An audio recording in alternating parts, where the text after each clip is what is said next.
Ça, c'est le bateau le plus cher du monde. 4,8 milliards de dollars remplis d'or et de platine. Son propriétaire, Robert Kuok, le milliardaire créateur des hôtels de luxe Shangri-La. Sauf qu'en vrai, il n'existe pas. C'est le premier truc sur lequel vous tombez en cherchant sur Google. Il y a des dizaines de vidéos YouTube qui en parlent, mais c'est un canular. L'ironie, c'est que les farceurs ont vu très petit. Suffit de voir les derniers porte-avions nucléaires des USA. 100 000 tonnes, 330 mètres de long, 4500 personnes à bord. C'est minimum 10 milliards par vaisseau, plus 4 milliards d'entretien. Ex-aequo avec la France et son futur remplaçant du Charles de Gaulle qui arrivera dans les années 2030. Et on est très loin du navire le plus cher de l'histoire. Pour ça, faut remonter au XVIIe siècle, où le roi de Suède se fait construire le Vasa. Ça devait être le joyau de sa marine, il a coulé juste quelques mètres après son inauguration. À l'époque, il avait coûté 5% du PIB du pays. Aujourd'hui, ça ferait plus ou moins 29 milliards. Un peu comme si chaque contribuable français donnait 1500 €.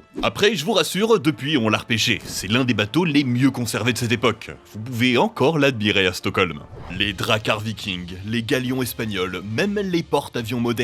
Chaque époque et civilisation a eu son navire iconique qui a fait rêver tous les enfants. Alors, quand on a été contacté par World of Warship qui organise un événement spécial pour commémorer les 80 ans du débarquement, on s'est dit que l'occasion était trop belle. Dans World of Warship, vous participez à de gigantesques batailles navales en équipe. Prenez le contrôle de plus de 650 bateaux historiques venant de 13 nations différentes. Croiseurs, destroyers, cuirassés, mais aussi sous-marins. Chacun a ses spécialités. Le jeu est gratuit, il est magnifique, il y a une grande diversité de cartes et un gameplay influencé par les conditions climatiques. Rassemblez vos amis ou rejoignez un clan et trouvez vos frères d'armes. Le plus impressionnant, c'est la précision avec laquelle sont reproduits les bateaux. Leurs designs sont basés sur de vrais plans et documents historiques. En plus, il y a du nouveau contenu tous les mois. Des missions, Battle Pass, même des collabs avec d'autres jeux, groupes de musique ou animés. Impossible de s'ennuyer. Avec leur dernier événement qui célèbre les 80 ans du jour J, vous pouvez prendre le contrôle de nouveaux navires et commandants légendaires, participer à des missions spéciales inspirées du débarquement et vous retrouver en plein cœur de ce moment historique.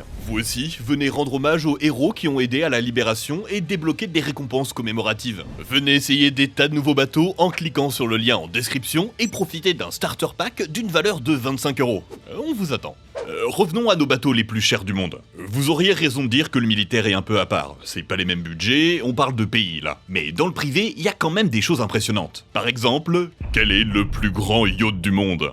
L'Azam. Propriété de l'ancien président des Émirats Arabes Unis, on est sur un demi-porte-avions, 180 mètres de long pour environ 500 millions de dollars. Difficile de savoir exactement le prix, ce genre d'achat c'est toujours un peu mystérieux. Apparemment, dedans il y aurait un salon de 500 mètres carrés, une piscine et une piste pour s'entraîner au golf. Bientôt, il sera dépassé en taille par le REV Ocean et ses 183 mètres. Mais lui c'est un yacht d'études scientifiques qui servira à la collecte et l'incinération de déchets trouvés en mer. Tout ça financé par un milliardaire norvégien soucieux de redistribuer sa fortune. Non, si on veut vraiment tomber dans la démesure, faut se plonger dans les bateaux spécifiques. Genre, quel est le navire le plus long et le plus lourd de l'histoire ? Le Seawise Giant, un bateau-citerne transporteur de pétrole qui mesurait 458 mètres de long pour 69 de large. À pleine charge, c'était un bébé de 650 000 tonnes, 65 tours Eiffel. Et si vous vous demandez comment ça peut flotter, on a fait une vidéo sur Science Trash qui explique tout. Ce bateau, il a une histoire un peu folle. Au départ, il était pas recordman. C'est dans les années 80 qu'il a été rallongé par un homme d'affaires chinois. Avec sa taille et son coût, c'était une galère à naviguer. Il va servir de plateforme de stockage immobile et il va même être bombardé en 88 pendant la guerre Iran-Irak. Il se fait réparer et va naviguer encore 15 ans avant d'être démantelé. Oui, vous ne le verrez jamais,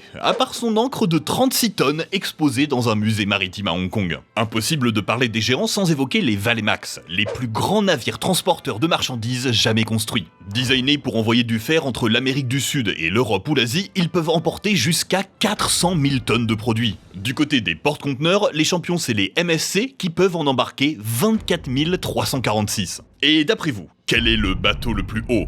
Alors, je vais peut-être vous apprendre quelque chose, mais il existe des bateaux verticaux, comme le Flip, ça permet d'étudier les fonds marins. Mais même s'il mesurait plus de 100 mètres, il y en avait moins de 20 qui restaient à la surface. On est loin d'un record. On pourrait parler des plateformes pétrolières, mais ça fait que flotter quand elles sont pas posées au fond. Non, les records, ils sont du côté des bateaux de croisière. Ici, on a des champions incontestés, la Royal Caribbean International. Leur concept est simple, tous les 2-3 ans, on sort un nouveau bateau qui bat le record du monde du plus grand navire à touristes de l'histoire. Dans le top 6, il y a que eux. Et ils en ont encore 4 en construction. construction. Le dernier en date, l'Icon of the Sea. 1,8 milliard de dollars. C'est un immeuble de 20 étages qui emporte presque 8000 personnes à bord. Mais aussi des cafés, des restaurants, une salle d'arcade, des parcs aquatiques, des murs d'escalade, des théâtres, un casino, une patinoire, la plus grande cascade jamais construite sur un bateau. Ouais, vous avez compris l'idée. Mais tout cela, il leur manque un truc, la vitesse. Alors, quel est le navire le plus rapide du monde ? Ça risque de vous surprendre, mais le record du monde sur l'eau n'a pas été battu depuis 46 ans. Le détenteur, c'est lui, le Spirit of Australia. On dirait un truc de compète fait par une équipe d'ingénieurs, mais en réalité, il a été construit en bois et en fibre de verre par un seul homme, Ken Warby, dans son jardin. Propulsé par un moteur d'avion acheté aux enchères lors de la revente de surplus militaires.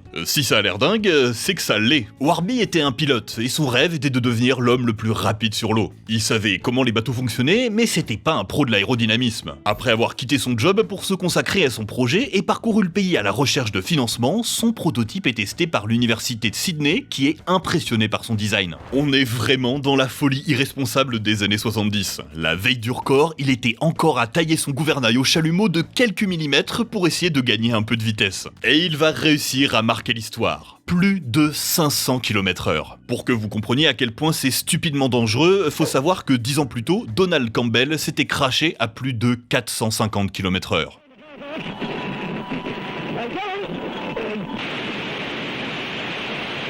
Son corps en morceaux ne sera retrouvé que 34 ans plus tard. 2 ans après le record, Lee Taylor essaie de le surpasser. Son bateau est désintégré. Pareil, 7 ans plus tard, Craig Harfons meurt à plus de 500 km/h. En fait, depuis les années 30, c'est plus de la moitié des gens qui ont tenté le record qui en sont morts. La raison ? L'eau oppose une résistance 850 fois supérieure à l'air. N'importe quelle vague peut vous envoyer voler dans le décor. Ça, les militaires l'ont très bien compris et en sont venus à inventer des bateaux-avions, les aircanoplanes, uniquement destinés à voler en rase-motte. Mais il y en a qui savent pas s'arrêter. Matez-moi ce monstre, 540 tonnes d'acier propulsé à 500 km/h par 10 réacteurs. Le monstre de la Caspienne. Pour l'URSS, c'était le futur, mais il restera en phase de test jusqu'à ce qu'un pilote fasse une erreur et détruise l'appareil. Bon, c'était un peu abusé, mais le principe donnera lieu à plein de véhicules du genre. En tout cas, ça n'empêche pas des gens de continuer à vouloir battre les records de vitesse. En ce moment, le fils de Warby bosse sur le Spirit of Australia 2, 50% plus puissant que la première version. Il y a aussi le Trust WSH, développé par la même team qui détient l'actuel record de vitesse sur piste.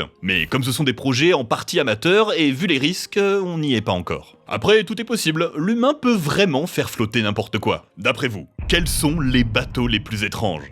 Vous avez déjà entendu parler du projet Habakkuk ? Pendant la Seconde Guerre mondiale, l'Angleterre cherchait un moyen de répondre aux sous-marins allemands qui sillonnaient l'océan Atlantique. Loin des côtes, sans support aérien, difficile de répondre. Alors on a cherché à fabriquer un moyen de faire se poser les avions sur quelque chose qui puisse résister à toutes les attaques. La solution de Churchill ? Construire un iceberg. Enfin, c'était l'idée au départ, genre couper un morceau de banquise suffisamment grand. Mais c'était bancal, la piste d'atterrissage doit être suffisamment éloignée du niveau de la mer. Il aurait fallu manœuvrer un iceberg absolument démentiel. Mais après quelques tests, ils se sont rendus compte qu'en mélangeant de la glace et un peu de pâte de bois, on obtient un matériau plutôt solide, 2 à 4 fois plus résistant. La légende veut qu'en essayant de prouver la résistance de l'invention aux armes à feu, une balle aurait ricoché et traversé le pantalon d'un officier. Tout ce qu'il restait à faire, c'était de fabriquer un navire tellement gigantesque que ça aurait été une perte de temps de lui tirer dessus. Le projet initial devait faire 610 mètres de long, peser 1,8 million de tonnes et avoir un blindage de 12 mètres d'épaisseur pour résister aux torpilles. À l'intérieur,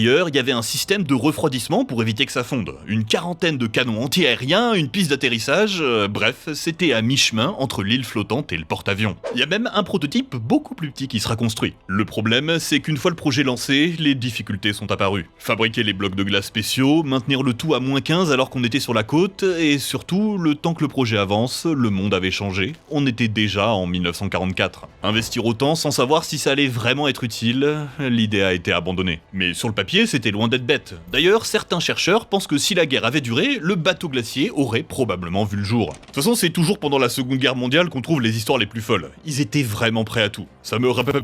Mais qu'est-ce qui...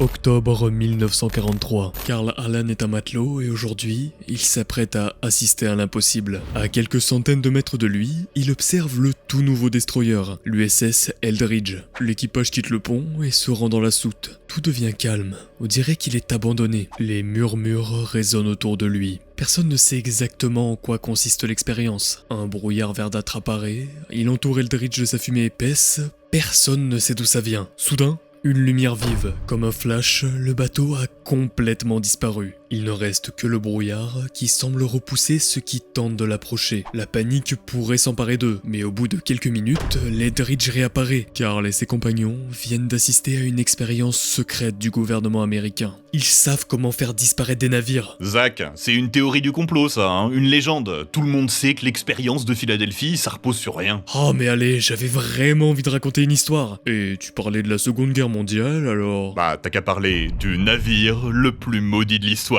En juillet 1945, l'USS Indianapolis s'apprête à changer l'histoire du monde. À son bord, un colis maudit, une substance dangereuse dont le gouvernement américain a besoin pour mener à bien son projet secret. De l'uranium-235, hautement radioactif. Le but ? Construire Little Boy, l'une des bombes atomiques qui sera larguée sur le Japon. L'Indianapolis fait la route seule, à grande allure. Le 26 juillet, il arrive sur l'île de Tinian et livre son paquet d'amener. Mission réussie. Les marins ne le savaient pas encore, mais ils étaient déjà morts. Le 28 juillet, il lève l'ancre, direction la Philippine. 2 jours plus tard, à minuit 15, en plein milieu de l'océan Pacifique, il est frappé par 3 torpilles japonaises tirées d'un sous-marin I-58. Le navire est rempli d'armements extrêmement lourds. En 12 petites minutes, il commence à couler. Les gens n'ont pas le temps de sortir. 300 personnes se retrouvent coincées, noyées, à plusieurs centaines de mètres sous l'eau. 900 personnes ont pu grimper dans des canaux ou enfiler un gilet de sauvetage. Bonne nouvelle, c'est là que leur calvaire commence. Personne n'est au courant qu'ils viennent de sombrer. Si certains trouvent des rations parmi les débris, la plupart sont vite déshydratés, brûlés par le soleil ou gelés pendant la nuit. Pire encore, des attaques de requins. Ça n'arrive quasiment jamais, mais là ils ont été attirés par la grande quantité de dépouilles dans l'eau. Tu les vois rôder autour de toi, dépecer ton pote qui a succombé, le sang les excite. Tu sais que tu es le prochain. Impossible de dire combien ils ont fait de victimes, mais c'est sûrement l'une des attaques de requins les plus meurtrières de l'histoire.